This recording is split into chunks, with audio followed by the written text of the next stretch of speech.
그리고 조국 신당 이야기를 좀 해봐야 되는데 조국 신당이 어떻게 마련될지는 모르겠습니다만 아까 뭐 천호선, 용해인, 조국 같이 이제 콘서트를 했단 말이죠. 그게 이제 함의하는 게 거기다 이제 사회를 또 조국이 봤어요. 그게 함의하는 게 뭔지를 가지고 어떻게 보시는지도 궁금하고 조국 신당은 나온다면 어떤 모습일까?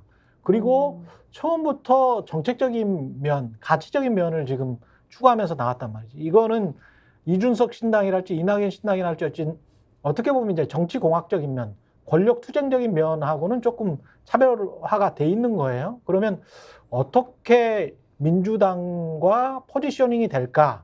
그 부분도 굉장히 좀 관심일 거란 말이죠. 어떻게 보시는지 궁금하네요. 저는 이렇게 조국 신당의 단독적인 이렇게 정당 형태가 아니라 용해인 의원이라던가 뭐 전직 뭐 여러 가지 계열 의원들에게 같이 흡수하는 본인이 거기 참여하는 형태로 나올 가능성도 있다라고 보거든요. 그리고 민주당 지지층이 봤을 때는 저 당은 오히려 완전히 다른 당이 아니라 범민주당으로 볼 확률이 굉장히 높습니다.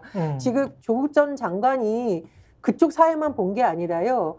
일부 민주당 예비 후보라고 불릴 만한 사람들의 출판 기념회에 뭐 축사를 보낸다던가 이런 게 있어요. 맞아. 그게 지금 이게 민주당 타이틀을 달고 있는 후보들 입장에서 만약 조국 전 장관이 나왔는데 마이너스라면 그런 일을 할 이유가 없는 거죠. 그렇지. 그리고 조국 전 장관이 뭐 북콘서트를 가거나 지방 행사를 할 때 엄청나게 많은 사람들이 오는데 그 사람의 대다수가 또 민주당 지지층하고 겹친단 말이에요. 그러니까 국민들이 어떻게 보느냐가 굉장히 중요한데 조국 신당이라는 독자적 형태이든 범민주 개혁 세력이라는 명분을 내세우는 신당의 한 멤버로 들어가든 제가 보기에 지지층은 이게 범민주당 세력이지만 뭐 어쨌든 한번 기대 볼 만하다. 이런 지금 프레임이 형성되어 있는 거고 이게 천하용인을 중심으로 한 그 당을 바라보는 보수권의 심정하고 좀 다른 포지셔닝이다라고 생각이 듭니다. 이택수 대표님. 요즘 선거에서 주요 이제 전략은 사실 이제 언더독 효과에 기댄 캠페인을 했을 때 효과가 좀 높아요. 그러니까 지하철역이나 뭐 큰 사거리에서 이제 이 보드 들고 90도 인사를 한 겨울에 하시는 분들이 있는 거는 그게 이제 언더독 효과 때문이겠죠. 그래서 제가 이제 방송에서 몇 번 얘기했던 그 선거 트랄로피테쿠스, 선거가 다가오면 네 발로 이제 기어다니다가 선거 트랄로피테쿠스, 그러니까 오스트랄로피테쿠스하고 선거를 합친 말인데, 아무튼 선거 때 되면 이제 굽신굽신 하는 거죠.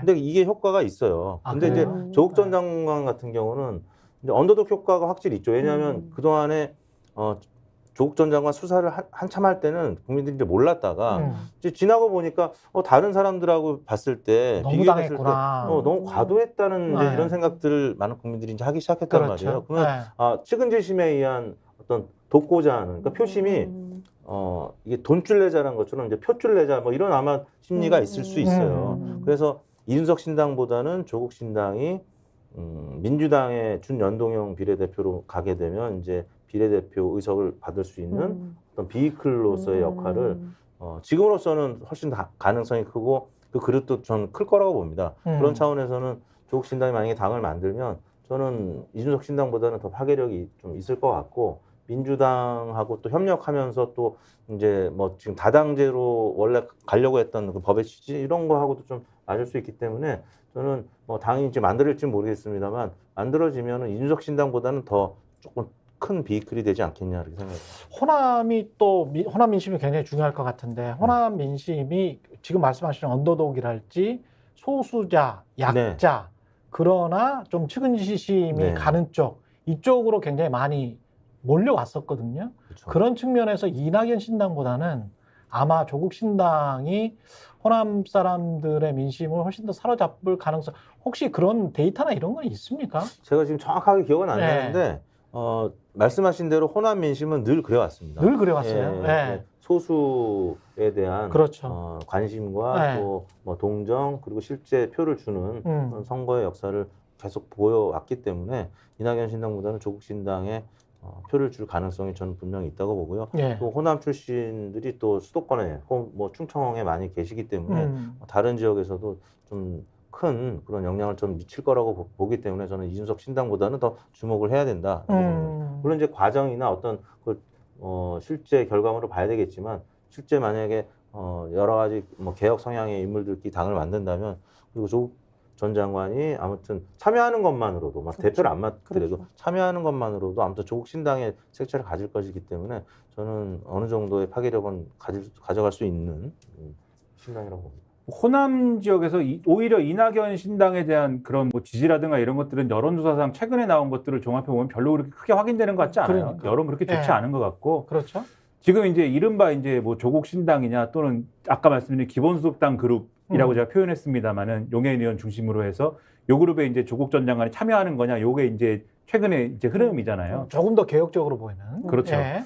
근데 이제 이 그룹과 관련돼서는 결국 이제 선거제도가 어떻게 되느냐 그거에 따라서 민주당이 소위 말하는 이제 뭐 언론 표현으로는 위성정당이라고 표현하는 그러한 전략을 쓰느냐에 좀 달린 것 같아요. 그래서 만약에 이제 선거제도가 연동형이 유지가 되고 민주당이 만약에 위성정당 창당이라든가 지난번에 더불어시민당 만든 것처럼 이렇게 가는 경우에는 아무래도 만약에 조국 전 장관이 참여하는 형태의 기본소득당 그룹이라고 하면은 아무래도 요 어떤 영향력이라든가 이런 것들이 좀 줄겠죠. 왜냐하면 조국 전 장관이 참여를 하면 이게 민주당의 우호 정당으로 비춰질 건데 제3지대의 어떤 정당 여기에 속하는 정당 그룹이라기보다는 민주당 우호 정당으로 비칠 건데 그런데 예를 들면 과거에 더불어민주당과 더불어시민당 같은 관계에 이제 정당이 있는 상태에서는 요게 그러면 아무래도 이제 지역구에서는 민주당 찍고 그 다음에 비례에서는 내가 만약에 뭐 요 기본소득당 그룹을 찍어야겠다라고 마음 먹는 사람들이 요 숫자가 좀 줄어들 거니까 왜냐하면 이분들의 상당수는 더불어시민당 찍어야겠다 이렇게 갈 확률이 높으니까 그럼 요 영향이 좀 줄어들 건데 그렇지 않고 만약에 민주당이 뭐 그게 아니라 위성정당 창당하지 않고 알아서들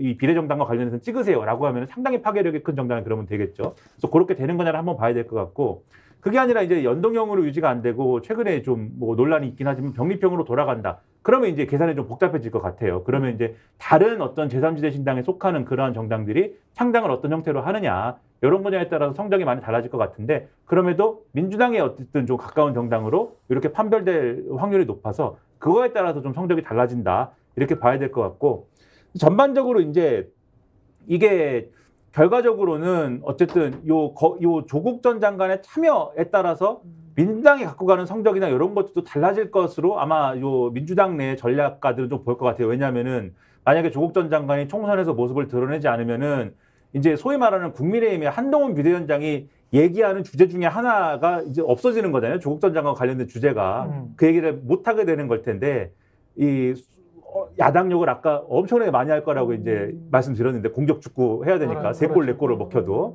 근데 이제 조국 전 장관이 이런 식으로 등판을 하게 되면은 그 수많은 이제 그 비판 이 사례 중에 조국 전 장관 얘기를 또 하는 거지 않습니까? 그거에 대해서 이제 미치는 선거 영향이나 이런 것들을 아마 가늠을 해볼 텐데 뭐 그게 이제 민주당 입장에서는 득이냐 실이냐를 뭐 이게 다른 정당에서의 일어난 일을 갖고 이제 따져봐야 되는 거니까 아마 그게 좀 계산이 복잡하게 되겠죠. 근데 조국 전 장관이 무소속으로 출마할 가능성에 대한 관심이 호남에서 굉장히 높은 걸로 알고 있습니다. 그리고 조국 전 장관과 관련해서 소통하고 있는 분들은 민주당 당적인 출신 분들도 제가 알기로는 상당수에 있는 것으로 보고 있습니다. 그런데 왜 민주당 당적 가지고 있으면서 조국 전 장관하고 교류하는 거에 대한 비판 여론은 많지 않습니다. 왜냐? 지금 이낙연 전 대표 같은 경우에는 지난 정부에서 뭐 총리도 하시고 예전에 도지사도 하시고 당대표도 하고 전임 정부의 혜택을 다 누린 인물이다. 약간 이런 게 있지만 조국 전 장관 같은 경우에는 굉장히 나쁜 줄 알았는데 보니까 너무 많은 피해를 받은 거예요. 그래서 윤석열 정부에서 너무 많은 피해를 받아서 측은지심, 동정론이 이 감성적 요소가 너무 강한 면이 있는 거고 또 하나 조국 전 장관을 잘 키우면 야당의 굉장히 야권의 중요한 한 사람이 될 수 있겠다라는 기대 심리도 일부 있다라고 합니다. 이거는 이제 저의 판단이라기보다는 호남에서 정치를 오래 하신 분들한테 취재를 하니까 수도권에서 바라보는 관점과 호남이 바라보는 관점이 상당히 다르기 때문에 호남에서 무소속으로 출마를 하더라도 꼭 당 형태는 안 갖추고 굉장히 좀 기대를 받을 수도 있다, 주목을 받을 수도 있다 이런 분석이 나옵니다.